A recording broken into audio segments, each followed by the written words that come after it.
muy buenas tardes a todos los presentes.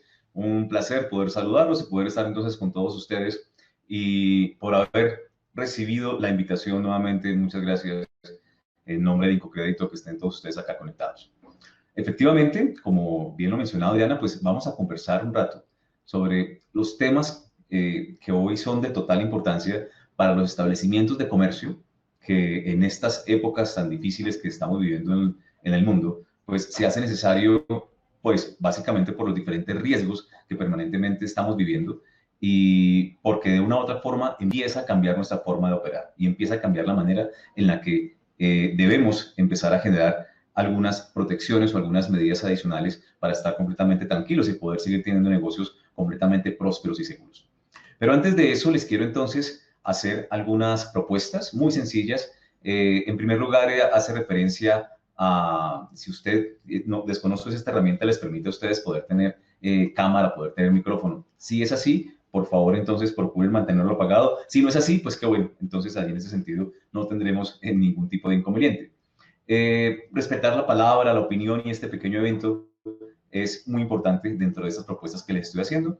Los invito también a que participen activamente en el chat. Sé que ya todos ustedes han estado muy activos y han dado su saludo de bienvenida, pero de la misma manera los invito a que si hay algún tipo de inquietud, alguna pregunta, la puedan formular a través del chat y permanentemente estaremos haciendo algunos pequeños cortes donde atenderemos sus inquietudes y en este sentido, Adriana nos ayudará también a compartir entonces las preguntas que puedan llegar a tener cada uno de ustedes. Los invito también a que estemos en una actitud creativa, innovadora, muy dispuestos, muy presentes, muy prestos para poder también recibir esta información y darle uso no únicamente en su vida personal, sino en su vida laboral, perdón, sino también en su vida personal. Seguramente habrán algunas recomendaciones o algunos tips que podrían ser importantes para ustedes. Esta capacitación tiene derecho reservado de autor, por esa razón pues se prohíbe su reproducción parcial o total y en este momento pues únicamente la Cámara Colombiana de Comercio Electrónico es la autorizada para poder justamente tener esta información y poderla compartir a ustedes. Es utilizada meramente para este espacio académico, entonces pues, igual es importante que lo tengamos allí muy presente y muy en cuenta. Bien, veremos entonces algunos esquemas de ciberseguridad en establecimientos de comercio, venta no presente. Y si estamos aquí, todos ustedes reunidos, déjenme felicitarlos, porque creo que estamos en el negocio que tenemos que estar. Estamos en el negocio que debemos estar. Si ustedes son establecimientos de comercio, venta no presente, hacen sus ventas a través de manera electrónica, pues el crecimiento de la industria nos ha permitido decir que este es justamente el presente, les permitió poder justamente sobrevivir de una u otra manera a la crisis que estamos viviendo hoy día, por estar preparados, por estar listos y por esa razón participar de esta industria pues es algo completamente vital. Y en nuestro país pues no deberíamos ser ajenos justamente a ese tipo de situaciones. Tenemos unas tendencias de e-commerce en Colombia con un crecimiento exponencial. Apenas del año 18 al 2019 se creció cerca del 64%. O sea, comercios del 2018 al 2019 crecieron un 64%. Y es un crecimiento que año tras año viene siendo cada vez más alto. Muy seguramente el otro año tendremos un crecimiento muchísimo mayor, consecuencia de la situación actual. Eso ha hecho que muchos comercios migren de venta presente a venta no presente para poder desde ahí empezar a generar sus ofrecimientos, sus ofertas de valor. Entonces ese crecimiento es importante. Cosa curiosa, de todas formas, en Colombia, por lo menos hasta este momento, estas son cifras antes de pandemia, no post pandemia, por supuesto. Esta cifra era, a pesar de ser muy buena, era una cifra un poco tímida. ¿Un poco tímida en qué sentido?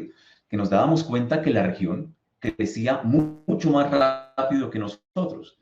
Aún en Colombia existe cierta desconfianza por la utilización de algunos de esos canales electrónicos y son básicamente por esos riesgos que tenemos plenamente identificados que no permite que algunas personas quieran utilizar esos canales electrónicos. Entonces, crece a un ritmo interesante, pero no es tan rápido como crece la región. Y aquí un primer llamado de atención. En ese sentido, ¿a qué vamos? Debemos generar confianza. Todo el ecosistema relacionado a estos procesos de e-commerce deben generar confianza a las personas que quieren hacer sus compras a través de establecimientos de comercio como los de ustedes. Y la mejor forma de generar confianza, pues seguramente será poder también brindar la seguridad necesaria. En ese sentido, de esa manera, podríamos lograr que ese incremento también se dé. Hoy, a pesar de todo, muchas personas son muy celosas el hacer la utilización de canales electrónicos o realizar ese tipo de compras. No está diseñado para todo el mundo. Las personas son muy temerosas frente a eso. Pero debemos aprovechar entonces ese potencial para poder lograr. En Colombia, por ejemplo, tenemos en promedio 7,5 millones de personas que tienen una tarjeta de crédito, una tarjeta de débito. Y en total son cerca de 14,800,000 tarjetas las que tenemos en nuestro país. Eso significa que desde ahí pues hay un gran potencial para poder seguir desarrollando todos nuestros establecimientos de comercio y ese es un potencial que va en crecimiento. Ya no es únicamente a través de una tarjeta de crédito. La multicanalidad, la forma en la que estamos hoy recibiendo los diferentes pagos para poder ofrecer nuestros productos y servicios, permiten que de alguna manera, con tarjeta o sin tarjeta o como se dé, pues tengamos la posibilidad de a través del ciberespacio ofrecer nuestros productos y servicios. Y eso pues casi que abre un mundo infinito de posibilidades y eso nos permite estar justamente donde queremos estar.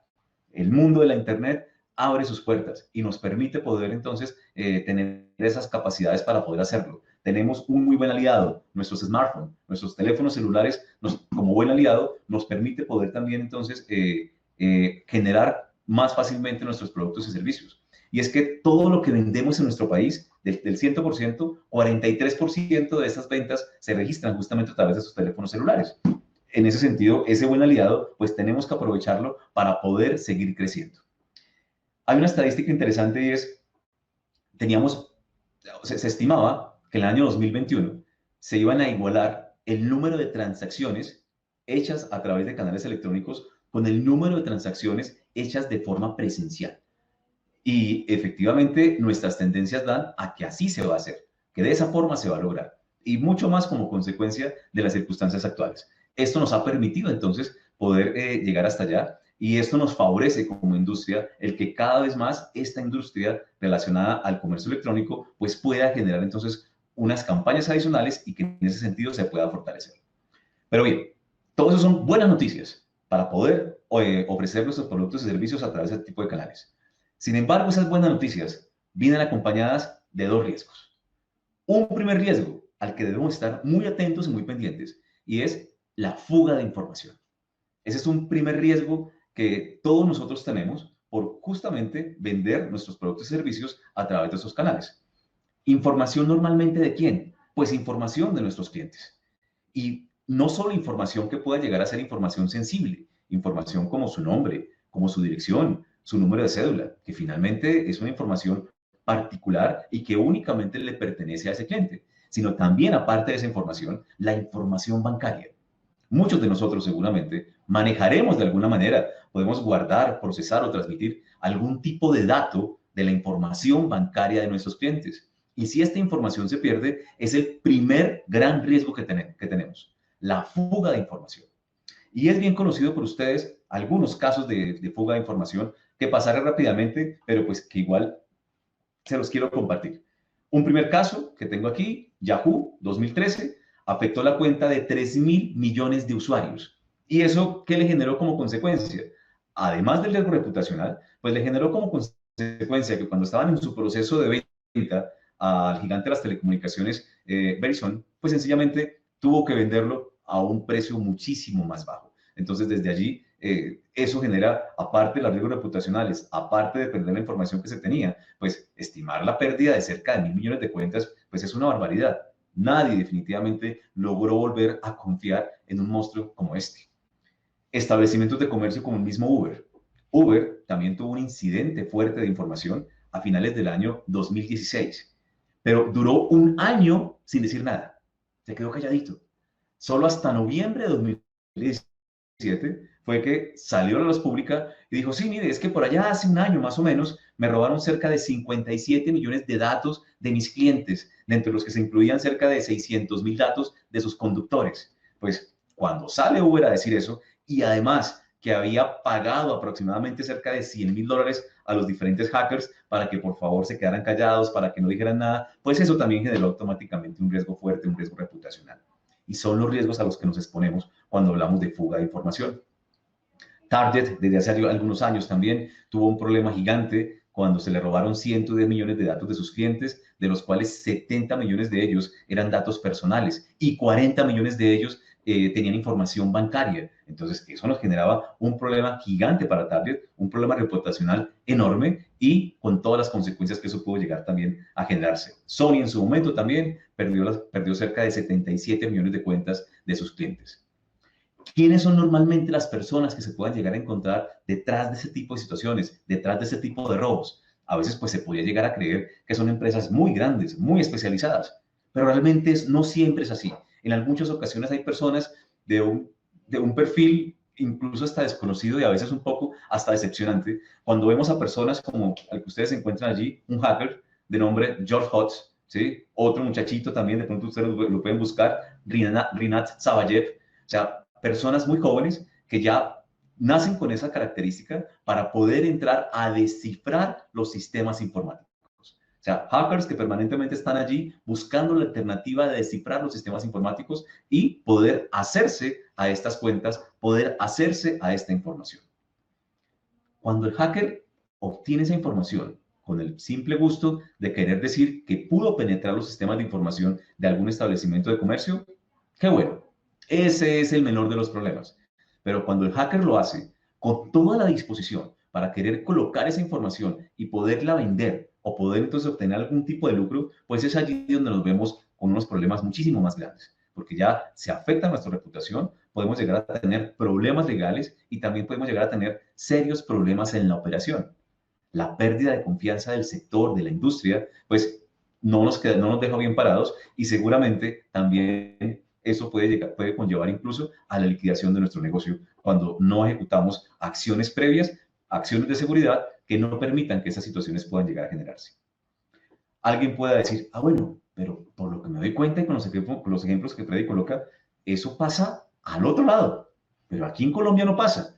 No, aquí en Colombia también sucede. Lo que sucede es que pues no nos interesa también empezar a mostrar algunos casos específicos, pero hay secretos a voces de muchos establecimientos de comercio que desafortunadamente han sido víctimas de robo de información.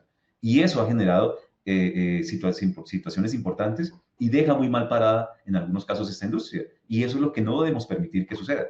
Tan solo una información de hace un par de días de Blue Radio, que ustedes conocen, es un medio reconocido en el país, nos decía que los crímenes en Colombia del 1 de enero del año 2020 a el 15 de mayo, este periodo 2020, comparado contra el mismo periodo 2019, tenemos un incremento del 353%. Pasamos de tener 357 denuncias del periodo 1 de enero al 15 de mayo de 2019 a 1.600 casos en el mismo periodo este año. Y claro, donde más se disparó fue del 15 de marzo a la fecha.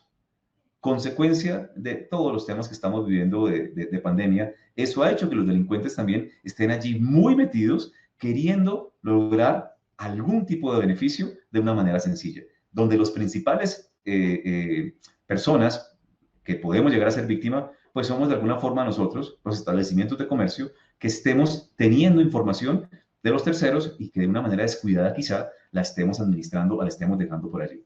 Allí están muy atentos estos señores para tratar de obtener cualquier tipo de información y poder, desafortunadamente, lucrarse de ella. Entonces, ese es el primer gran riesgo que podemos llegar a tener nosotros en nuestros establecimientos de comercio. Pero no es el único. Consecuencia de este primer riesgo viene el segundo. ¿Cuál es el segundo? El fraude.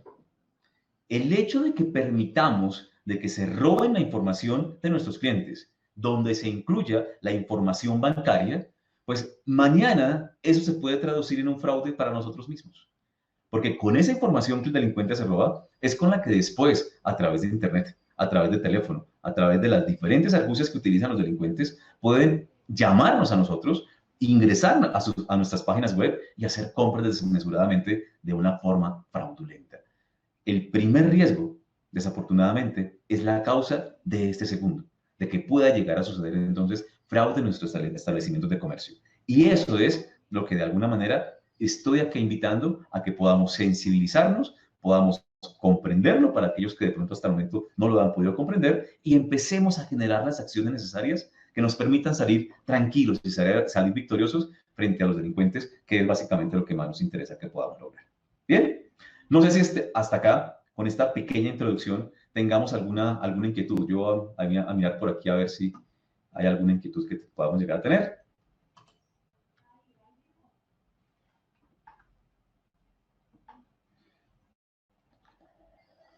Muy bien, a ver, no sé.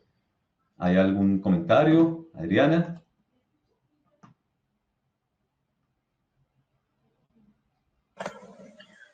No, podemos continuar, Freddy.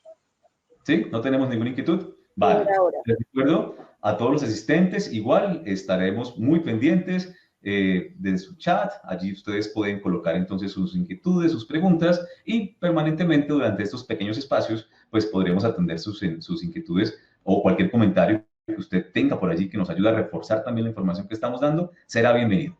Son esos espacios en donde, pues si bien a veces es difícil con 172 personas poder lograr una comunicación permanente entre uno y otro, pues sí son espacios en donde podemos co-crear conocimiento y compartir experiencias. ¿Bien? Vale, muy bien. Entonces, vamos a continuar con nuestra charla. Pero estamos hablando entonces de fraude, ¿sí? Pero cuando hablamos de fraude, pues básicamente, ¿qué es ese fraude? ¿Qué es fraude? Yo tengo aquí una definición de muchas que pueden existir. Me dice, acto engañoso que se hace para sacar provecho o beneficio de algo, perjudica a alguien, materializa el riesgo. Ese riesgo justamente el que estábamos hablando hace un momento. Ese acto engañoso. Y ese acto engañoso es el que no podemos permitir que nos suceda en nuestro establecimiento de comercio. Me engañan. Qué feo es cuando a uno le engañan. Imagínense un engaño bajo cualquier circunstancia de su vida. Eso nos hace sentir vulnerables. Eso nos afecta en todo sentido, en nuestra estima. Y que me engañen, que me cometan algún tipo de fraude, y más si es con dinero, pues eso nos genera entonces fuertes problemas también. Y la idea es que no podamos llegar a ser víctimas o que no lleguemos a ser víctimas de ese tipo de delitos. Ahora, si hablamos de fraude, les quiero compartir también algunos datos de las tendencias de fraude en el mundo. Y aquí lo que me voy a basar es en la encuesta de Kroll. Esta es la encuesta de fraude de Kroll 2019-2020. ¿Qué dice acá? Dos cosas bien interesantes que quiero que por favor ustedes la tengan ahí presente. Voy aquí a utilizar mi puntero láser para poder señalarlo. Lo primero que me dice es, fuga de información interna. 39% de las empresas en el mundo encuestadas dicen que pudieron haberse visto afectadas significativamente con un 39% como consecuencia de la fuga de información interna. Y esto aquí ya que me está diciendo también, la fuga de información, que ese es el primer riesgo que tenemos allí, no es exclusivamente de las personas que están fuera, también es de las personas que están dentro. Si bien es cierto, yo debo establecer esquemas de ciberseguridad para protegerme de los que están fuera y debo colocar barreras de entrada, también debo buscar alternativas para ver qué es lo que sucede dentro de mi organización. 39% de esos incidentes fueron realizados desde dentro. 29% adicional hubo robo de datos, que puede haber sido dentro o puede haber sido fuera. Pero son entonces aquellos incidentes que más afectaron la organización en el mundo. Aquí ustedes pueden ver otros incidentes que están allí, fraude interno, fraude externo, robos de IPs con un 24%, soborno, corrupción, lavado de activos, otros delitos que fueron cometidos entonces también en el mundo. Sin embargo, los que están en primer lugar es fuga de información interna y robo de datos. Seguramente ese robo de datos se haría por algunos factores externos, pero hace referencia a esos principales incidentes que están afectando nuestros negocios. Cuando te pregunta también a estos señores, insisto, estoy hablando de la encuesta de fraude de Kroll, ¿cuáles son los riesgos que son más prioridad para ustedes? Pues mire, el primero es el robo de datos. 50% de esas personas lo consideran que es de alta prioridad y 27% de prioridad significativa, robo de datos. Y nuevamente, en segundo lugar, fuga de información interna. 41% de ellos consideran que es de una alta prioridad, 32% de prioridad significativa. Entonces, son nuevamente aquellas dos situaciones las que las empresas en el mundo consideran son prioridad. Cuando se analiza ahora quiénes son los actores, quiénes son las personas que participan de ese tipo de delitos, pues vemos que desafortunadamente tenemos también un tema relacionado a fraude interno muy alto. Por eso aquí mencionaba, no únicamente es barreras hacia afuera, sino también ver qué es lo que puede estar sucediendo internamente para fortalecer internamente mi organización. Muchas ocasiones nos sucede eso. O sea, pensamos siempre que el que me va a robar es el que está afuera y no a veces pensamos que el que esté dentro también pueda llegar a generar algún tipo de problema. Y el que esté dentro, pues puede ser un contratista, puede ser el empleado, puede ser un proveedor, puede ser mi socio, o sea, unas cosas que uno debe estar allí muy atento y muy pendiente para mitigar ese tipo de situaciones. Entonces vemos que para este caso, por ejemplo, fraude interno, 45%, si es fraude interno, pues tiene toda lógica de que sean los principales actores. Sin embargo, me voy aquí a fuga de información interna, 44% fueron los empleados de las organizaciones, con un 44%, quienes hicieron fuga de información interna. Pero fíjense, sigue 20% contratistas, sigue un 11% competidores, sigue un otro 11% otros terceros, un 9% los clientes. Son entonces los principales actores, y si estos son los actores, significa que de ellos justamente es que debo protegerme para mitigar ese fuga de información o ese robo de información que podemos llegar a sufrir en una empresa. ¿Cuáles fueron entonces las medidas más efectivas para detectar esos incidentes y corregirlos? Las medidas más efectivas fueron implementar esquemas de ciberseguridad, poder establecer ciberseguridad cibernética. Y dijo, mire, 42% de las personas dijeron que esto fue algo muy efectivo y 38% que fue algo efectivo. O sea, 80% consideran que los mecanismos de ciberseguridad son fundamentales en la organización, que son claves para poder mitigar justamente este robo de datos, este fuga de información. ¿Sí? Entonces, eso significa que es allí donde hoy debemos trabajar con mucha fuerza para mitigar esas probabilidades de fraude que se pueden llegar a generar en las organizaciones. Y eso mucho más soportado cuando podemos entrar y podemos ver cuáles son las 4 modalidades de fraude que más afectan a las compañías en Colombia. Malversación de activos, fraude financiero, corrupción y cibercrimen. Este tema relacionado a cibercrimen está aquí en tercer lugar. Hasta hace unos 4 años estaba en 10º lugar y muy posiblemente el año que viene pase a segundo lugar, por encima de corrupción, que vaya, eso es mucho hablar cuando estamos en Colombia y nos damos cuenta que desafortunadamente pues la corrupción nos genera unos problemas importantísimos en todo sentido. Y decir que hoy los temas o los crímenes que se cometen a través del ciberespacio podrían incluso estar por encima de corrupción, pues eso nos obliga a que tengamos las alertas muy encendidas y que apliquemos los controles a la mayor brevedad. ¿Sí? Importante entonces que tengamos eso muy presente. Ahora, si el cibercrimen ocupa entonces un espacio tan significativo, pues básicamente, ¿a qué hace referencia entonces este cibercrimen? Pues este cibercrimen del que estamos haciendo referencia es aquel que se usa o aquel que se hace a través del ciberespacio. Este señor que ustedes ven allí con esa cara tan decente, el señor Tim Berners-Lee, que fue el creador de la Internet, nunca imaginaría que hoy las personas seguramente pueden llegar a utilizar entonces la Internet para cometer ese tipo de delitos. Pero justamente eso es lo que está sucediendo. No únicamente es conectarnos como lo hacemos en este momento y compartimos entonces aquí, co-creamos conocimiento, conversamos unos a otros y nos conectamos desde todas partes del mundo. No solo son esos los beneficios, sino que también estos beneficios se pueden entonces traducir en situaciones que no sean para nada alentadoras y se piensan a generar entonces todos los temas relacionados al fraude electrónico. Les quiero compartir 3 categorías entonces de ese fraude electrónico o de ese fraude cibernético que normalmente son las que pueden llegar a ocurrir. La primera de ellas es cuando se atenta contra las personas. Cibercrimen contra las personas. Ese es un tema complicadísimo. No es el objeto principal de nuestra charla. Sin embargo, se los comparto. ¿Qué significa eso? Pues crímenes contra las personas es cuando atentan contra el buen nombre de los demás, contra el buen nombre de la gente. Y eso es algo muy complicado. Puede ser a través de pornografía, puede ser a través de difamación. Posiblemente ustedes en algún momento de su vida hayan visto a través de Facebook, es muy usual a través de Facebook, que aparezca la fotografía de alguien y diga, mire, este señor es un pedófilo, tuvo la osadía de tener relaciones sexuales con sus hijos.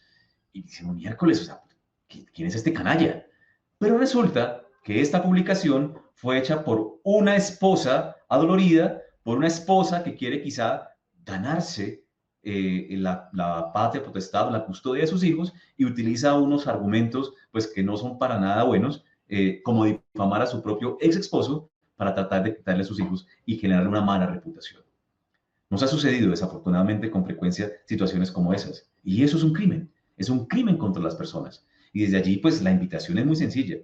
No deberíamos permitir que cadenas de las cuales no tenemos ningún tipo de certeza de que esa información sea cierta, la empecemos a divulgar.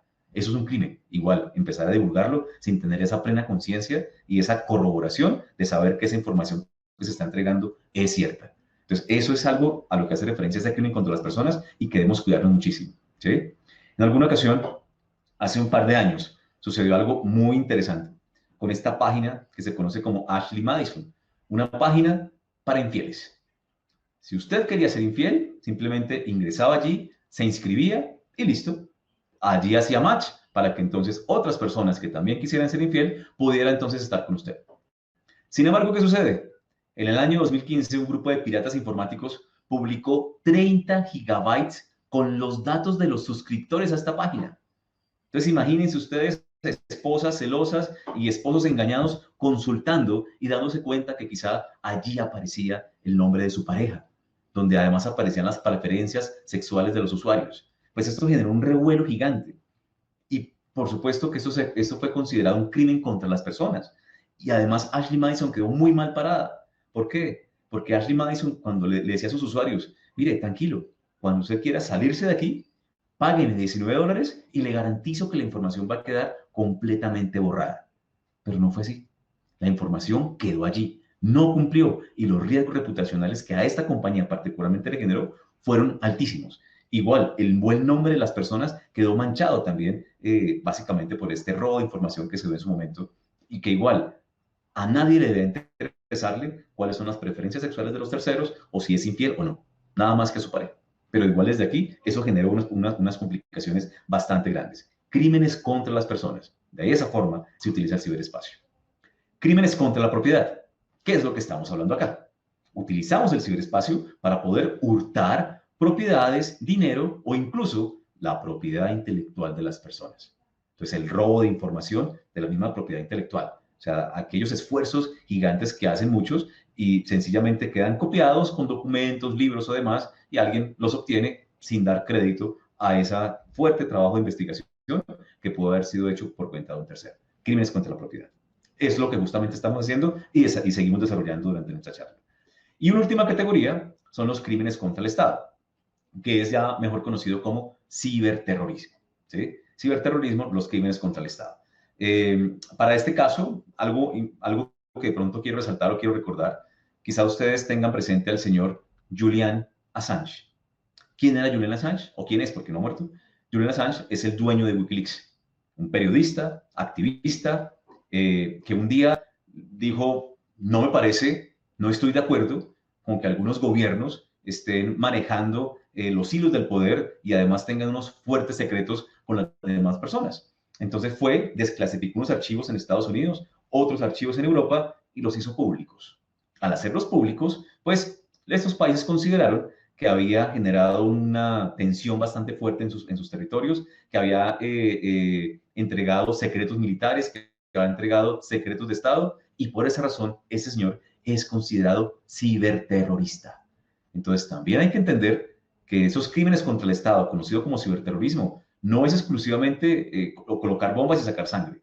El poder divulgar ese tipo de información y generar esa desestabilización, generar ese pánico colectivo dentro de una sociedad, hace referencia a terrorismo. Y para eso puede utilizar también el ciberespacio. Bien, son entonces las tres categorías que quería compartirles relacionados a crímenes económicos.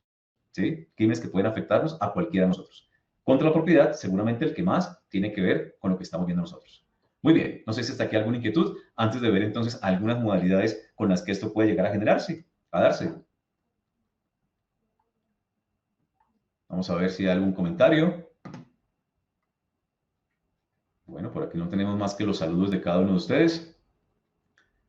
¿No tenemos ninguna pregunta? Sí, nos preguntan, ¿tienen presente el porcentaje de crecimiento en la solicitud de código de venta no presente en medio de esta pandemia? ¿Me repite la pregunta, por favor? Daniela Castellanos nos pregunta, Sí. ¿tienen presente el porcentaje de crecimiento en la solicitud de código de venta no presente en medio de la pandemia? Vamos a ver si entiendo la pregunta. Entonces, si lo que nos estás preguntando es que si en Incocrédito estamos en la capacidad o estamos identificando cuántos establecimientos de comercio están ahora pasándose a venta no presente para poder continuar con su tarea, la respuesta es sí. Y todos los procesos que internamente tenemos dentro de Incocrédito para que eso se dé, se están gestionando con total oportunidad, si esa es la pregunta. Ok. Y Hernán ¿Cuál? Darío Londoño nos pregunta, ¿el fraude puede presentarse a nivel interbancario? Cuando habla de fraude en niveles interbancarios, supongo que es robo de datos de los bancos, quizá. Si esa es si es la pregunta que de pronto nos queda un poco abierta, si la pregunta es que se puede presentar robo de datos directamente a las entidades financieras, mi respuesta es, claro, las probabilidades están abiertas siempre a que en cualquier sitio pueda suceder, a que cualquier situación pueda darse y que cualquiera que no tenga procesos fuertes, pues desde allí se puedan generar entonces estos tipos de fraudes y de robo de información. O sea, la probabilidad siempre está abierta. Es clara que así como tenemos riesgos en los establecimientos de comercio, toda la industria tiene sus riesgos, pero igual también es claro pues que la industria en general, desde las entidades financieras, buscan los mecanismos de protección de información.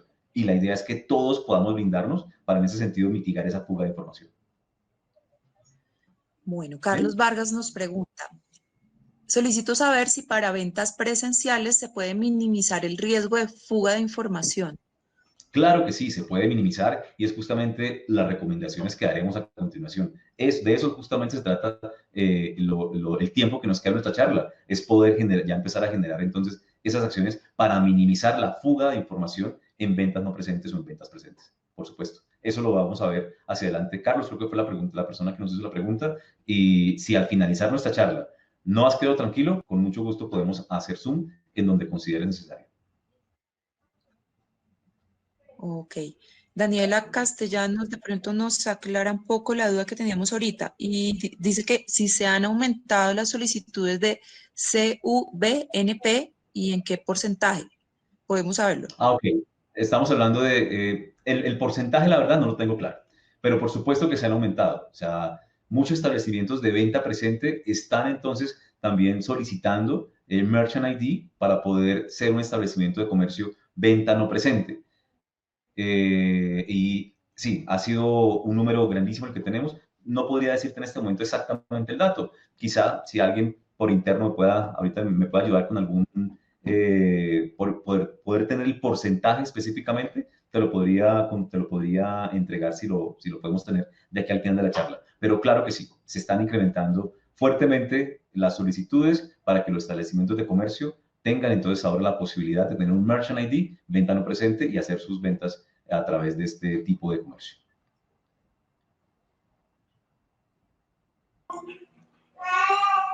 Freddy, y yo quiero, Yo creo que podemos continuar. nos siguen Dime. llegando más preguntas, gracias Ok, Adriana, pues no, que pero podemos yo quiero continuar, sí, ¿vale? Podemos continuar y de pronto en un espacio nuevamente hacia adelante continuamos con otra serie de preguntas. ¿Bien? Vale, perfecto. igual te quiero compartir un dato de una encuesta acá rapidísima que hicimos, bueno, un sondeo, Sí. y es que le preguntamos a estas más de 171 personas que tenemos conectadas si en lo corrido de este año han sido víctimas de algún delito cibernético, ¿no? El 8% nos dijo que sí, el 79% nos dijo que no, y un 12% nos dice lo intentaron, pero no caí. Ah, qué bueno. Y qué bueno gracias por la encuesta que acabas de hacer. Yo pienso sinceramente que de pronto ese 72% creo que nos acabas de comentar, lo considero un poco bajo. Quizá no nos dimos cuenta que podíamos haber estado tratando de ser víctimas de de este tipo de delitos. Veamos algunas de esas modalidades y de pronto, si lanzáramos la encuesta más adelante, vamos a ver que algunos de ustedes digan, ah, claro, a mí me hicieron eso. Y por allí podamos entonces darnos cuenta de que hay otras alternativas. No únicamente en nuestro comercio, sino incluso nosotros, como personas naturales, pudimos haber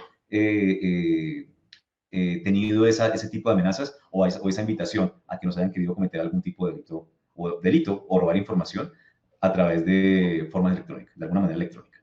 Bien. Vale, perfecto.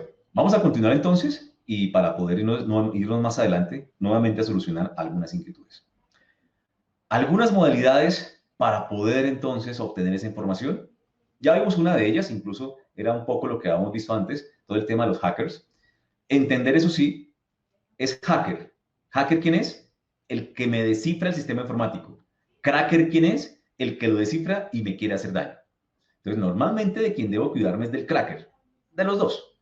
El hacker entra y simplemente ingresa, pero el cracker es el que me hace daño. ¿Cómo me protejo? Me protejo dándoles su propia medicina. ¿Cuál es su propia medicina?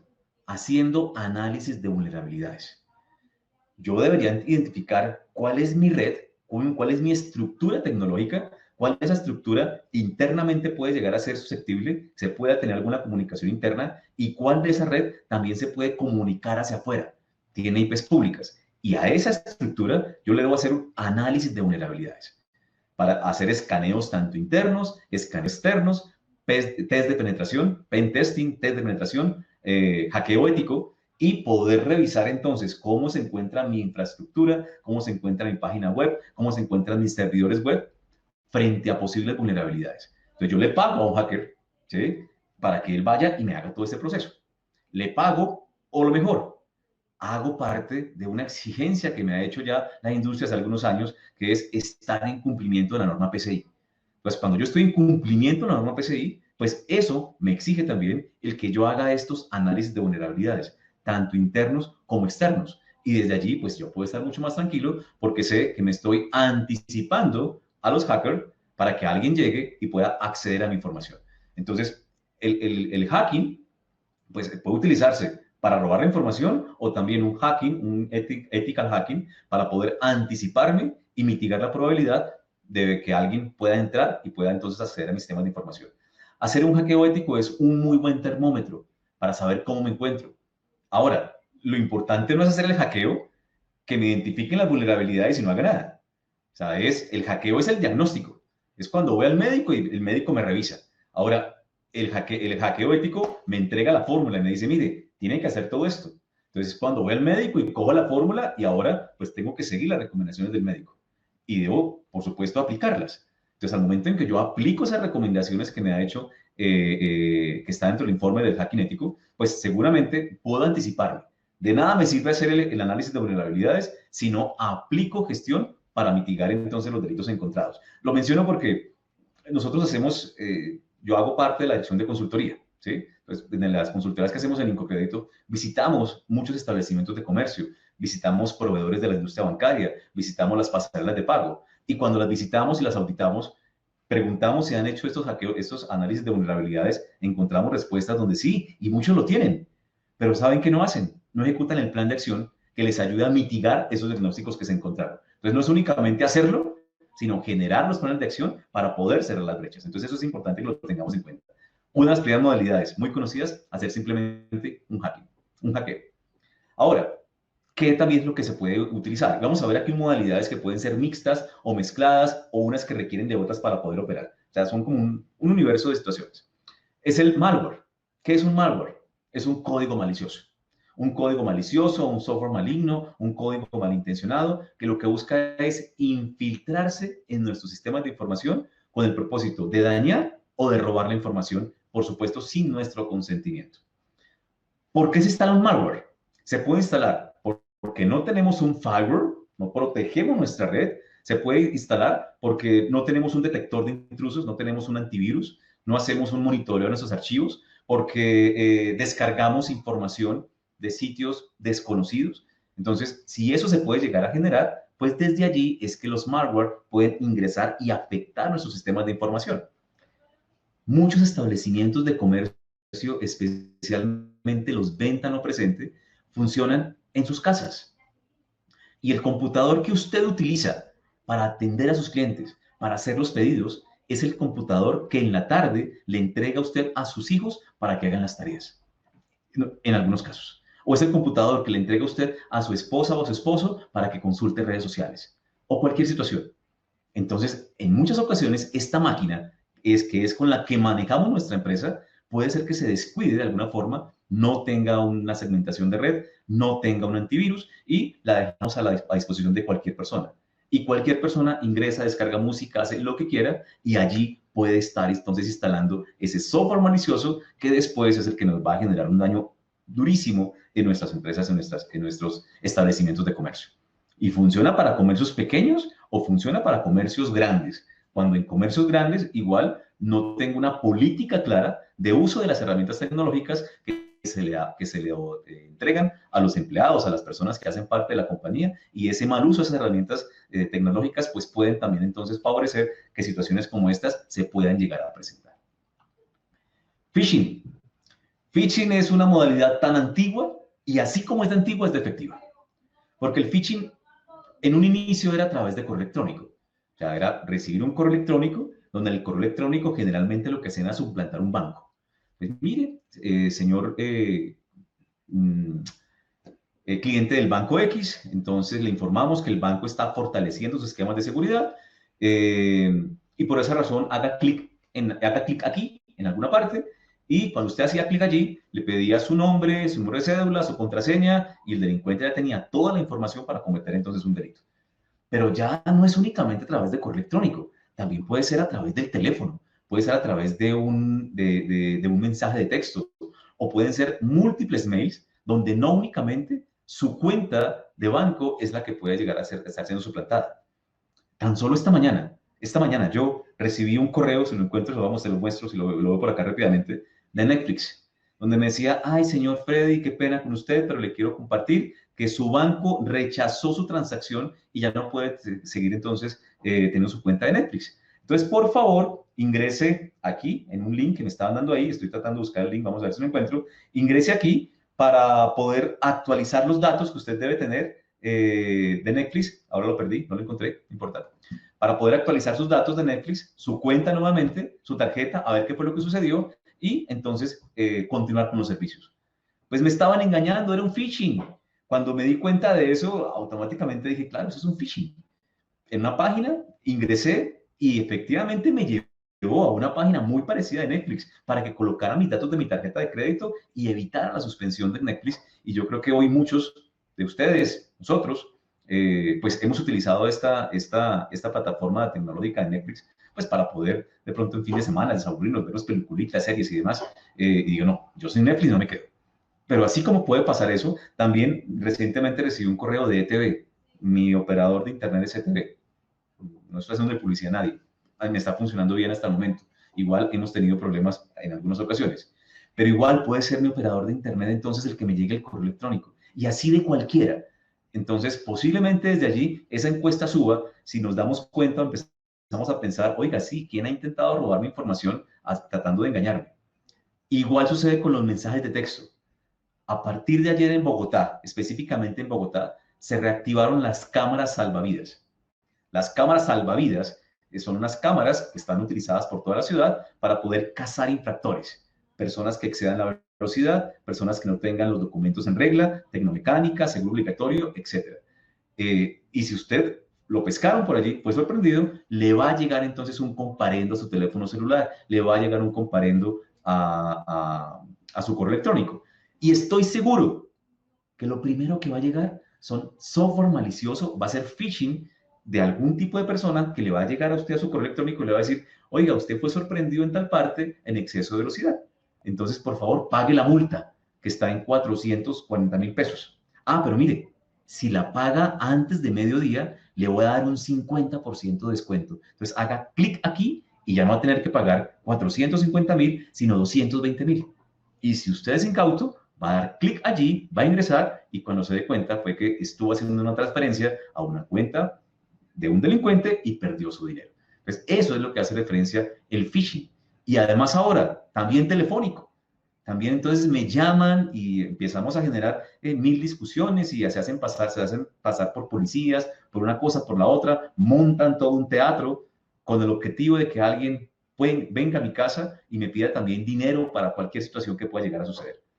Así como es de vieja esta modalidad, es de efectiva. Y de eso debemos entonces también cuidarnos y protegernos como personas naturales, como establecimientos de comercio. Rootkits. ¿Qué son los rootkits?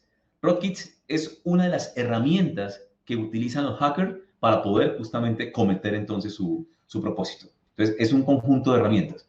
Estas pueden, al igual, ser usadas para robar la información o también pueden ser usadas simplemente para estar entonces en beneficio de ella. Rootkits. Spam, pues es algo que es muy común, desafortunadamente, en algunos establecimientos de comercio que no tienen buenas prácticas comerciales y empiezan a generar entonces una cantidad de mensajes de texto tratando de desorientar a los clientes y dentro de esa desorientación cometer algún tipo también de fraude donde en algún momento puede llegar a suceder como esto. Reciba la canción de moda en su celular. Si no quiere recibirla, responda la palabra no al 3030. ¿Quién hacía eso? Nadie. Ese tipo de situaciones o de acciones ya también están siendo sancionadas por cuenta de la Ley de Protección de Datos Personales, entre otras, y pues ya los operadores pues intentan no prestarse para situaciones como esas. Sin embargo, el spam sigue siendo una modalidad importante para generar fraudes. Software espía, spyware. Descargamos todos los días nuevas aplicaciones. Y cada vez que descargamos la aplicación, le decimos habilitar cámara, habilitar micrófono, habilitar GPS. Mira, por allí nos están espiando, todos. Debemos tener mucho cuidado también con ese tipo de aplicaciones. En lo que no nos sirva, desconectemos. Igual, si usted dentro de su establecimiento de comercio quiere mejorar la experiencia de sus clientes, tenga mucho cuidado con esa información. De pronto usted está guardando allí dónde está su cliente, qué frecuenta su cliente, qué está viendo su cliente, y eso es información sensible. Esa información también debe ser protegida. Quizás sea usted el generador sea usted quien está espiando a sus clientes a través de este tipo de aplicaciones, a través de su app y a través de las estadísticas que le genera. Si es así, ¿está protegiendo esa información? Porque mañana puede generar eso también para usted un problema grande. Entonces, es importante que este software espía, pues estemos también, determinemos si lo requerimos, si no lo requerimos, y generar las acciones necesarias para mitigar ese tipo de cosas. Los troyanos. Los troyanos no son más que un vehículo. O sea, es un vehículo que me permite, es un troyano, caballo de Troya, me permite dentro de él instalar un virus o un malware. Me llega entonces una noticia, me llega algo muy interesante, supongamos que llega algo así como que dijera, Colombia pionero en la colocación, se me olvidó la palabra, de la vacuna contra el COVID-19. Y usted recibe esa noticia, con seguridad usted la abre, le genera el morbo para abrirla. Esa noticia es el vehículo, esa noticia es el troyano, pero resulta que cuando usted la abre, le aparece 2 o 3 cosas cualquiera, pero por debajo de eso se instala un software malicioso en su máquina, se instala un virus en su máquina, y es allí cuando empezamos a tener problemas, ¿sí? Esas son 3 otras modalidades que podemos llegar a tener. Virus. El no tener un antivirus adecuado, pues también permite que esa carga dañina, con una particularidad frente a una diferencia frente al malware, y es que esta carga dañina se prolifera. Un virus, hoy todos conocemos de virus. Entonces, si no me cuido, se prolifera. No se daña únicamente mi máquina, sino que todo lo que tenga a mi alrededor automáticamente puede sufrir algún tipo de alteración. Y virus, recientemente conocimos un virus que fue bastante nombrado, que fue el famoso WannaCry, el caso del ransomware. Entonces, se afectaron 230.000 computadores, 150 países, y pues era un tema bastante complicado. Y muchos países se les afectaron, en nuestro país también. Hubo empresas que dijeron haber sido víctimas del WannaCry y esta modalidad que es conocida como el ransomware, que es el secuestro de información. Realmente, frente a la magnitud, fue una cosa irrisoria lo que lograron los delincuentes, porque tan solo lograron cerca de $140.000 de recaudar. Secuestraban la información, encriptaban la máquina y pedían rescate a través de monedas virtuales. Lograron $140.000, realmente algo muy pequeño. ¿Gracias a qué? A que este señor, Marcus Hutchins, apoyado también como alias MalwareTech, pues descubrió la forma de apagar el virus. Entonces rápidamente se metió, descubrió cómo hacerlo y nos emitió una cantidad de problemas por haberlo tenido en el momento correcto. Entonces, estas son algunas de las modalidades que se obtienen entonces o que hacen los delincuentes para poder obtener esa información. Y una vez obtenida esa información, ¿qué hacen? Pues que la ofrecen en una economía ilícita paralela. A través de la underweb, a través de la deep web, van y ofrecen esa información que nos han robado, nuestros datos de tarjetas de crédito, nuestra información sensible, y se lo venden entonces a otra cantidad de personas, dependiendo del tipo de tarjeta, dependiendo de la información que puedan llegar a tener, pues la ofrecen entre $1 o $5, o incluso si tienen la información completa, puede costar alrededor de $10 o hasta $15 por cada dato. Entonces, eso es lo que hacen justamente estos delincuentes, robar la información y poderla entregar a través de esta deep web para obtener entonces los beneficios. Frente a eso, ¿qué hacer?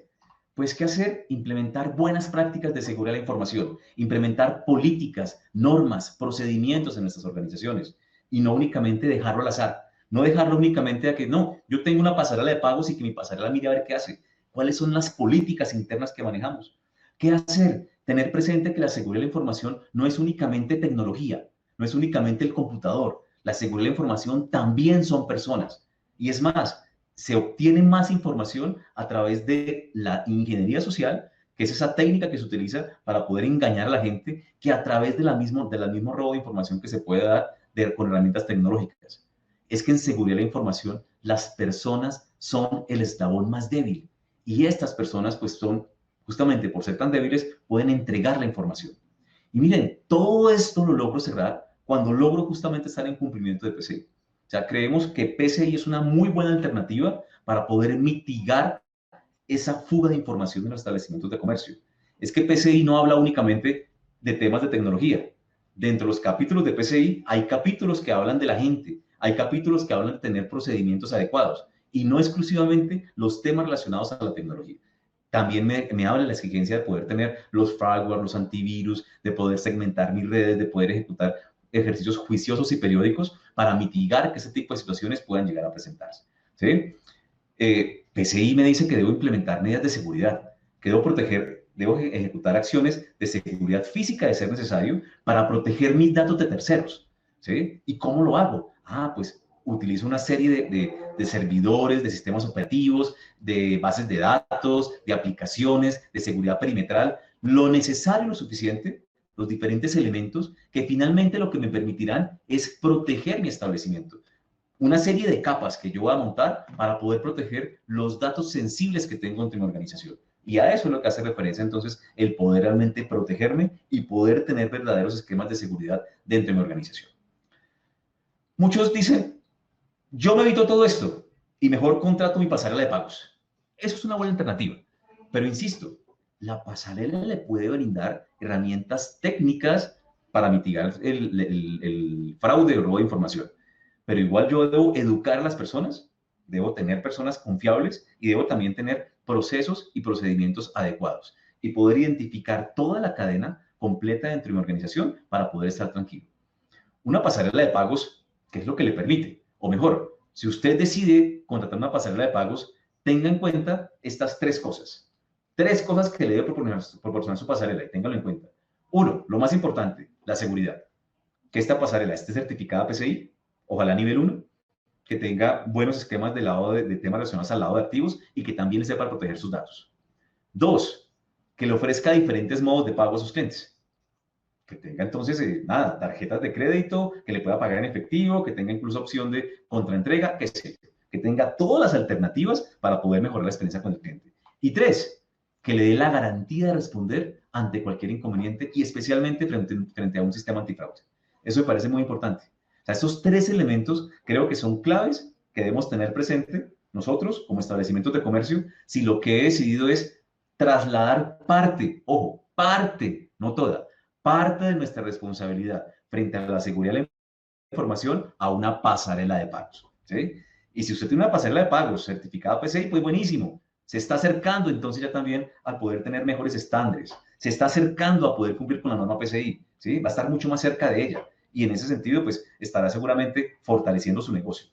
Entonces es importante que tenga usted muy claro también qué tipo de pasarela es la que va a utilizar y que siempre estemos hablando de PCI. ¿Sí? Que siempre estemos hablando de esa industria de medios de pago, una industria de medios de pago que sea completamente segura. Recuerde, entonces, aquí qué es lo que tenemos que hacer para poder lograr que estas recomendaciones se den. Pues creo que el principal elemento es poder justamente entrar a cumplir con estos requerimientos y con esta normativa desde PCI para los establecimientos de comercio. Me ayuda a proteger la información de los tarjetavientes y me ayuda también como buenas prácticas a proteger cualquier otro tipo de información que considere sensible dentro de mi negocio. Recuerden que hay unos niveles para PCI. Si usted es un establecimiento de comercio que hace más de 6 millones de transacciones al año, tiene que ser un nivel 1. Si usted hace entre 1 y 6 millones, es un nivel 2. Si hace entre 20,000 y 1 millón de transacciones venta no presente, es nivel 3. Y si hace desde 1 hasta 20,000 venta no presente o 1 hasta 1 millón venta presente, es un comercio nivel 4. Esos son entonces los niveles que usted debería tener presente cuando ya empiece a estar entonces en cumplimiento y quiera cumplir, o si ya cumple, maravilloso. Recuerda que el cumplimiento del PCI no es únicamente una vez, no es que fue una vez y cumplí y se acabó. No, los riesgos de seguridad de la información son recurrentes, son periódicos, son dinámicos. Y al ser dinámicos, yo debo establecer esquemas de protección periódicos de la misma manera para estar completamente tranquilo. Bien, vamos a terminar entonces nuestra charla con estas 12 recomendaciones de seguridad de información que los invito a que ustedes tengan muy claramente identificadas y que puedan aplicar en sus establecimientos de comercio. Perdón. Primera recomendación de seguridad de información: mantenga instalados cortafuegos. ¿Qué es un cortafuegos? Para aquel que no sea tan técnico, es sencillo. Separe su información sensible, la que usted maneja en su empresa, y colóquele una cerca alrededor de la información. Esa cerca que le coloca alrededor es instalar un cortafuego. Una vez instala su cortafuego, ese cortafuego tendrá unas contraseñas para poder acceder. Por favor, cerciórese de que esa contraseña, la de ese cortafuego o de cualquier otro tipo de sistema que le ayude a la protección de información, no tenga contraseñas genéricas. A veces, por pereza, por desconocimiento, dejan la contraseña que le generó el fabricante y queda siempre la misma. No, cambie esa contraseña y haga una contraseña única para poder acceder a esa información. Entonces, nunca utilice contraseñas por defecto. Segunda recomendación. De esa manera, construirá y mantendrá una red segura. Tercero, proteja datos sensibles almacenados. Esos datos que usted tiene allí pues deben estar salvaguardados, protegidos, en buenas condiciones físicas y tecnológicas, ¿sí? Esos datos también, cuando usted los quiera trasladar de un lugar a otro, cerciórese de que ese traslado se hace de manera segura, que usted está pasando información de un sitio a otro, está información encriptada, que nadie por el camino va a poder llegar y usarle a obtener esa información. Cuando usted hace eso, protege sus datos sensibles. 5. Proteja todos los sistemas contra malware y antivirus. Ojo con eso, su antivirus es clave. Establecimientos de comercio más pequeños, aquellos que les mencionaba, que el computador en la mañana sirve para trabajar y en la tarde para el bebé y en la noche para ver Netflix, pues ese computador muy posiblemente esté vulnerable. Y ahí entonces que buscar un buen antivirus, unas buenas medidas de protección para buscar la manera de que no vaya a tener entonces un software malicioso o un virus que quiera llegar a entrar a afectar mi compañía. Cerciórese de que las aplicaciones que usted está colocando en su computador provengan de sitios confiables, provengan de sitios seguros.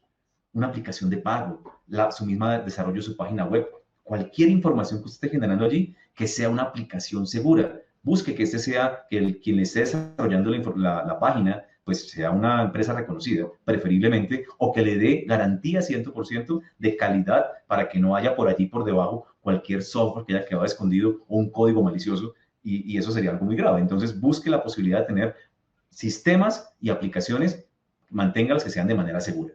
Si usted hace eso, seguramente está manteniendo un programa adecuado de gestión de vulnerabilidades.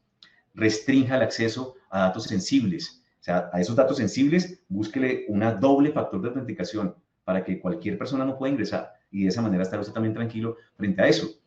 Si alguien va a ingresar, identifique quién es el que va a ingresar. O sea, que quede completamente claro. Y también colóquele barreras de acceso físico y sepa dónde se almacena su información, qué servidores tiene, su servidor de correo, su servidor de llamadas, su servidor de información de clientes, todo. Dónde está guardando la información. Y a esa información colóquele barreras físicas de acceso. De esa manera, si usted logra eso, estará implementando medidas sólidas de control de acceso. Recomendación número 10. Rastree y supervise todos los accesos y recursos de red y datos sensibles. O sea, haga un permanente barrido para ver dónde puede usted pensar que haya información sensible que haya quedado por fuera. Y si la encontró, cójala y colóquela entonces de manera cerrada y de manera segmentada donde realmente debería estar. A eso también, sumado, pruebe los diferentes sistemas que usted ha colocado con regularidad. O sea, los sistemas que tiene y los procesos de seguridad. Haga una prueba, analice, haga una prueba de recorrido. Ponga en práctica su plan de continuidad, ponga en práctica su DRP, si lo tiene, también su plan de recuperación de desastres. Seguramente hoy usted pudo haber puesto en práctica muchos de esos temas. Y frente a todo eso que usted pudo haber colocado allí, frente a todas esas incidencias, genere las correcciones oportunas y las correcciones necesarias para poder seguir operando. Y finalmente, supervise, o mejor, con eso supervisa y prueba las redes, y prueba las redes con regularidad, perdón, y finalmente mantenga entonces todas las políticas de seguridad que sean necesarias, documente toda la información y de esa manera usted va a estar tranquilo y va a decir, oiga, sí, ahora sí tengo unas políticas claras, puedo prevenir la fuga de información en mi negocio, en cualquier tipo de información que pueda llegar a tener allí. Y de esa manera usted va a estar tranquilo y seguramente permitirá también generar una muy buena reputación en su negocio. Qué bueno tener negocios con buena reputación. No únicamente porque allí venden una comida deliciosa o porque los productos que ofrecen son muy buenos, sino también una buena reputación en saber que allí puedo comprar de manera segura y que no me va a ocurrir ningún tipo de incidente. ¿Y cómo lo puedo lograr? Seguramente, si cumplo a cabalidad, con rigurosidad, detalladamente, la norma PCI me ayudará entonces a poder cumplir con ese tipo de requisitos. Ahora, si no, ojo, por favor, pueden ocurrir incidentes. ¿Qué incidentes? La fuga de información. ¿Y por qué puede pasar eso? Porque subestimamos nuestras vulnerabilidades. Pensamos que los que están allá no son tan fuertes. Y además de que pensamos que no son tan fuertes, creemos en algunas ocasiones que nosotros sí somos muy fuertes. Entonces empezamos a sobreestimar nuestras capacidades preventivas. Entonces, ante eso es importante, no subestimemos a los delincuentes, a los rivales, y tampoco pensemos que porque tenemos un antivirus de hace 2 años, ya estoy listo. No, eso es algo dinámico. Permanentemente debe estar atento para poder ejecutar los esquemas de mitigación de fraude. Los adversarios están allí. Ellos nos comprometen en sus tiempos, en sus plazos, y tenemos casi que correr, es una carrera contra el tiempo, para tratar de anticiparnos. Normalmente van por delante nuestro. Entonces, por eso es importante que estemos siempre muy preparados y muy atentos a esas amenazas que evolucionan tan rápidamente, a esas fallas humanas también que pueden llegar a generar ciertos problemas y en ese sentido que se pueda afectar y que se pueda perder la información en nuestros establecimientos de comercio. Por esa razón, estemos muy atentos a cada uno de lo que está sucediendo en nuestro entorno. Y recomendación que siempre den Crédito como promotor de la norma y, por supuesto, gracias a las franquicias que han establecido toda esta norma PCI como una alternativa importante para poder proteger la información. Y es eso, estén ustedes en cumplimiento de la norma PCI. Estar en cumplimiento de la norma PCI les permite proteger la información y mejorar la reputación de su negocio. Bien.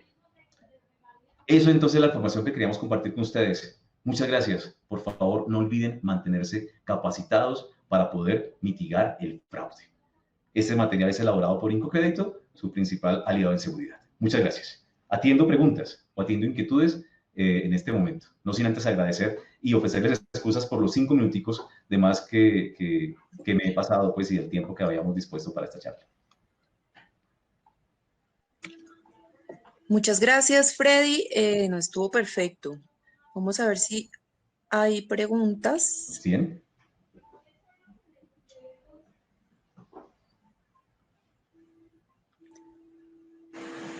Bueno, aquí había una de Oscar que ya quedó respondida con lo que presentaste de los niveles de PCI.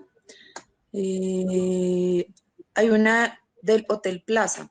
El hotel recibe una reserva a través de un canal de venta como Booking, Expedia o otro, donde el cliente suministra una tarjeta de crédito como garantía y al mismo tiempo para pagar la compra. Luego el hotel realiza el cobro de dicha reserva. Al cabo de unos meses recibe unos correos del banco de controversia donde el cliente niega esta compra. El hotel no tiene cómo validar si la tarjeta es del cliente, ya que solo tenemos el número de la tarjeta de crédito y el nombre del cliente de forma virtual. Pregunta, ¿qué hacer en este tipo de casos? Desafortunadamente no es una respuesta fácil. Supongo que toda la venta es venta no presente. O sea, si toda la venta de la que estamos hablando es venta no presente y nunca tenemos la posibilidad de materializar esta venta como presente, pues recordemos que en nuestro país, no diría desafortunadamente, sino que hay pues, decretos y los reglamentos, incluso también de operación, pues favorecen a las personas cuando la persona dice, no, yo niego la transacción. Y la verdad es que desafortunadamente no hemos encontrado un paso a paso que yo diga, mira, si tú haces este paso, si haces este A, B, C, D, podremos asegurar que el contracargo no va a tener ningún inconveniente y que vas a poder entonces liberar el contracargo si presentas esta información. Eso de alguna forma hace parte un poco de la manera en la que opera el negocio. Entiendo que eso es un poco frustrante en algunos casos para algunos establecimientos de comercio cuando pues se generan ese tipo de contracargos y a veces como que no, aparentemente parece no tuviéramos las herramientas suficientes como comercio para poder liberar esa responsabilidad, para poder que no nos quiten ese dinero, no nos hagan ese contracargo. Pero pues es un poco como está tratando de funcionar la industria.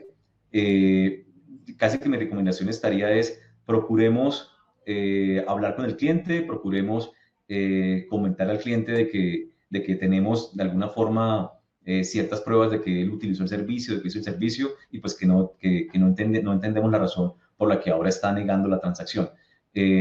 Casi que desafortunadamente va un poco hasta allí, o sea, no tenemos una mejor alternativa para verlo de otro punto de vista. Sin embargo, pues esta charla no es una charla de contracargos. De pronto, pues sí agradecería que si las tenemos algunas preguntas que estén orientadas así específicamente hacia la charla que estamos trabajando el día de hoy. Podría comprometerme que si revisáramos más adelante, hiciéramos entonces ya unas charlas específicas frente a estos temas. Bien, tenemos otra de Yadivet Martínez. Una empresa Sí. que quiere incursionar en venta no presente y acude a un banco para tramitar su afiliación y esta sale no favorable en la visita de Incocrédito, ¿a quién puede acudir para asesorarse en las medidas previas que debe implementar y que el concepto de afiliación salga favorable? Bueno, nuevamente, la pregunta no va al tema, pero con mucho gusto la voy a responder. El tema de visitas preafiliación, en primer lugar, lo que quiero que para todos los que están presentes quede claro es que la negación o no de estas visitas, o mejor, de esta afiliación, no es por cuenta de Incocrédito. Incocrédito lo que hace, como bien mencionas, es un concepto. Se hace la visita, preafiliación, y con base en lo que se observa, se emite un concepto. Si es una venta no presente, muchos de los aspectos que estamos viendo acá se analizan. Venga, ese establecimiento de comercio tiene establecida una política de seguridad de la información, este establecimiento de comercio conoce sobre PCI y tiene claramente identificados sus riesgos. Cuando no se logra identificar este tipo de situaciones en la visita, es posible que salga entonces como un comercio de riesgo alto. Y el banco, que es exclusivamente quien toma la decisión, podrá entonces decir, oiga, es riesgo alto, entonces decido afiliarlo o decido no afiliarlo. Es la entidad financiera que no determina. Entonces, muy seguramente lo que tendrás que hacer es fortalecer tus esquemas de seguridad de la información para de alguna manera poder entonces tener un concepto mucho más cercano o con un riesgo mucho más bajo frente a este tipo de cosas. Pero eso es solo un punto. Recuerda que allí también se analizan otros puntos. Eso depende del tipo de comercio, porque depende también del MSC que se esté manejando, depende si de pronto hay algún tipo de antecedente con una mala práctica comercial. O sea, hay muchos otros factores que también podrían llegar a generar que la calificación de la visita preafiliación sea un poco por debajo de lo que se espera poder llegar a tener. Bueno, parece que no tenemos más preguntas. Freddy, muchísimas gracias por estar aquí, Oh. por acompañarnos y aclararnos este tema. Los invito a que nos acompañen el próximo jueves en nuestro próximo webinar. Pues no sé, Caro, ¿tienes alguna información adicional que dar?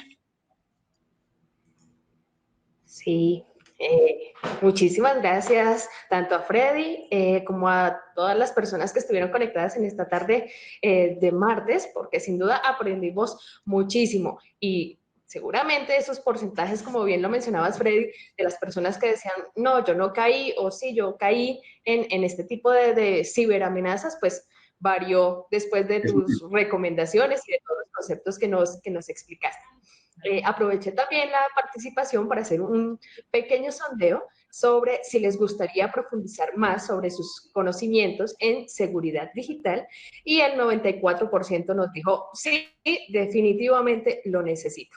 Entonces, nosotros desde la Cámara Colombiana de Comercio Electrónico, desde enentrenamiento.com, hemos querido ayudarlos, acompañarlos a todos los emprendedores, los empresarios, estas empresas para que encuentren soluciones para sus negocios y tenemos una oferta en este caso de formación virtual y un curso muy particular sobre seguridad digital que les puede interesar. Entonces les dejo la invitación para que puedan por favor ingresar a esta página que seguramente ya están viendo en pantalla, ccce.entrena.co. Allí van a encontrar qué es esto que queremos hacer junto con la Cámara Colombiana de Comercio Electrónico, en qué podemos ayudarles. Encontrarán esa oferta de formación que tenemos disponible para ustedes, temas muy necesarios, muy actuales, también muy vigentes. Está el curso de seguridad digital para que profundicen también sobre todos estos conceptos a veces tan raros que nos mencionó Freddy el día de hoy.